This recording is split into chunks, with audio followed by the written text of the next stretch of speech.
Break के बाद एक बार फिर से आपका इस्तकबाल है दुनिया जहां से निराले प्रोग्राम हिंदुस्तान हमारा में। दोस्तों, ब्रेक पर जाने से पहले हमने आपसे वादा किया था मकाम में सैफुद्दीन सोज की सियासी और जाती जिंदगी से रूबरू कराने का। तो लीजिए, पेश है आज का मकाम।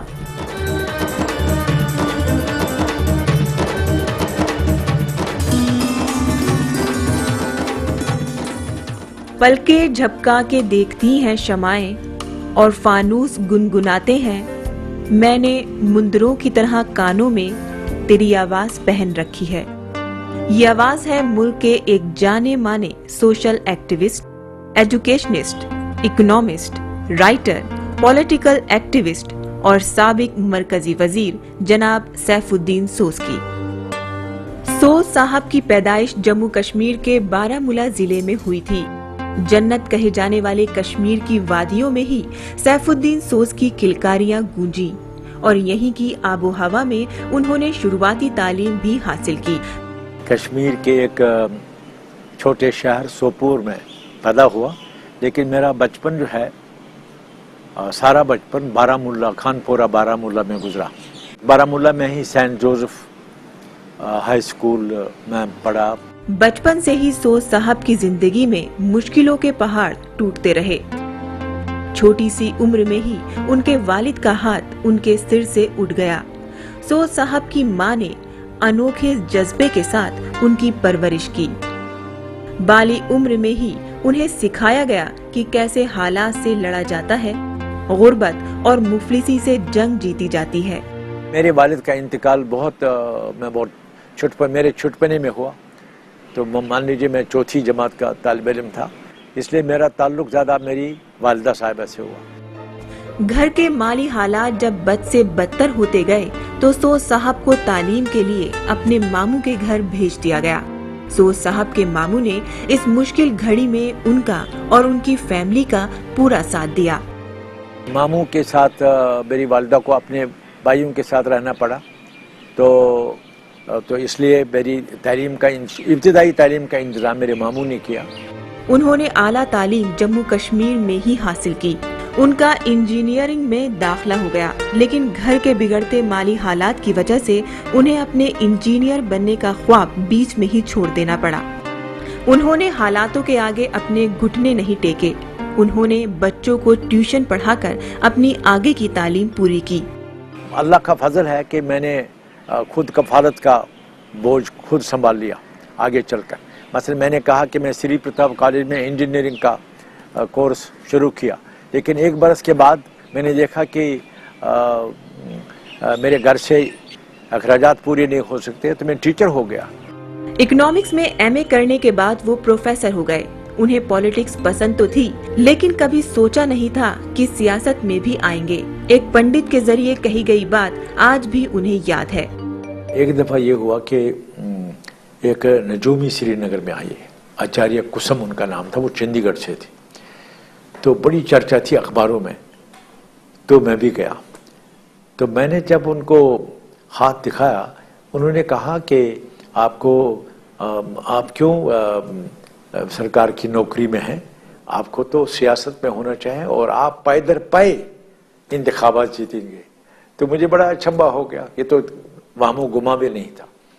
लेकिन फिर अचानक एक रात को मरहूम शेख साहब की तरफ से मुझे पैगाम मिला कि आप पार्लियामेंट जाइए। कई मिनिस्ट्रीज में बतौर वजीर काम कर चुके सोज साहब उर्दू जुबान के लिए हमेशा से फिक्रमंद रहे हैं। उन्होंने उर्दू के लिए हमेशा अपनी आवाज बुलंद की। उर्दू के लिए मैंने खासी बड़ी आवाज उठाई थी राज्यसभा में कि उर्दू के साथ इंसाफ नहीं हो रहा है, और मैंने कुछ रिसर्च की थी। हायर सेकेंडरी के 1100 स्कूलों में एक भी उर्दू टीचर नहीं है। सोज साहब को कश्मीर से बेइंतहा मोहब्बत है। कश्मीर के बिगड़ते हालात के लिए वो पड़ोसी मुल्क पाकिस्तान को ही कसूरवार मानते हैं। तशद्दुद जो कश्मीर में हुआ, इसमें शक ही नहीं है कि पाकिस्तान ने वो आग लगाई थी, और पाकिस्तान के हुक्मरान अब समझ रहे हैं कि वो गलत रास्ता था। सियासत में होने के साथ साथ वो हमेशा सोशल कारकुन के तौर पर भी जाने जाते हैं। उनकी कई तंजीमें मुल्क में अमन और सुकून के लिए काम कर रही हैं। कश्मीर में मैंने पीपल्स एम्पावरमेंट मिशन एक एनजीओ है, रजिस्टर्ड है, तो वो मैंने कायम किया। उसमें काफ़ी माहौलियात की बातें, कसावत दूर होनी चाहिए और कश्मीर में आबी ज़खायर जो हैं उनकी हिफाजत होनी चाहिए। सियासी लीडरों में सोज साहब को फॉर्मर प्रेसिडेंट KR नारायणन बहुत याद आते हैं। टीवी चैनलों की इस मारामारी वाली दुनिया में आज भी उन्हें रेडियो पसंद है। रेडियो सुनना उनका सबसे पसंदीदा शौक है। यहाँ तक कि रोज की खबरें भी वो रेडियो पर सुनना ही ज्यादा पसंद करते हैं। मैं सिर्फ रेडियो से न्यूज़ सुनता हूँ, सुबह को और शाम को, सिर्फ इंग्लिश बुलेटिन, बस। टेलीविजन के लिए कोई वक्त नहीं है। सोज साहब का दावा है कि अगर वो कभी कश्मीर के चीफ मिनिस्टर बने तो कश्मीर के बिगड़ते हालातों को वो महज 3 महीनों में ही ठीक कर देंगे। 3 महीने में लोगों को बता सकता हूँ कि तब्दीली आ गई है। खुदा को हाजिर नाजिर जान के ये समझता हूँ कि रिश्वतखोरी बड़ी जलील चीज़ है और इसी रिश्वतखोरी से समाज खराब हो गया। लोगों, इक़्तिदार लोगों की अमानत है और उनकी खिदमत करनी चाहिए। और मेरी नज़र में सियासत लोगों की खिदमत है। जब ये खिदमत नहीं है तो खोटा सिक्का है जेब में। जिंदगी से लड़ना, भिड़ना और जूझना उन्होंने बचपन से ही सीख लिया था। वो हालात से कभी डरते नहीं, उससे जंग लड़ना जानते हैं। वो तो गालिब के इस किस्से से भी कायल हैं। मिलना तेरा अगर नहीं आसान तो सहल है, दुश्वार तो यही है कि दुश्वार भी नहीं। उन्हें यकीन है कि कश्मीर में एक रोज अमन चैन बहाल होगा। फिर से पहाड़ों में तराने गूंजेंगे और झरने गीत गाएंगे।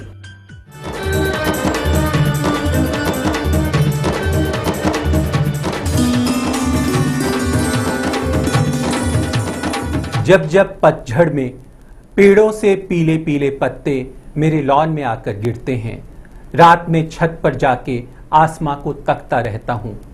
लगता है कमजोर सा पीला चांद भी शायद पीपल के सूखे पत्ते सा लहराता लहराता मेरे लॉन में उतरेगा। मकाम में यह थी फॉर्मर मरकजी वजीर जनाब सैफुद्दीन सोज की दास्ता बयानी। सोज साहब की दास्ता बयानी के बाद अब वक्त है एक छोटे से ब्रेक का, पर आप कहीं जाइएगा नहीं, क्योंकि ब्रेक से वापस आने के बाद हम पेश करेंगे किरदार में आज हम आपको रूबरू कराएंगे फिल्म शूट ऑन साइट में नसीर साहब द्वारा निभाए गए तारिक अली के किरदार से। अब वक्त की धड़कनों को यूं ही संभाल कर रखिएगा, हम लौट कर आते हैं पल दो पल में। तारिक अली का जो ये किरदार है ये भी एक रियल किरदार पे बेस्ड है।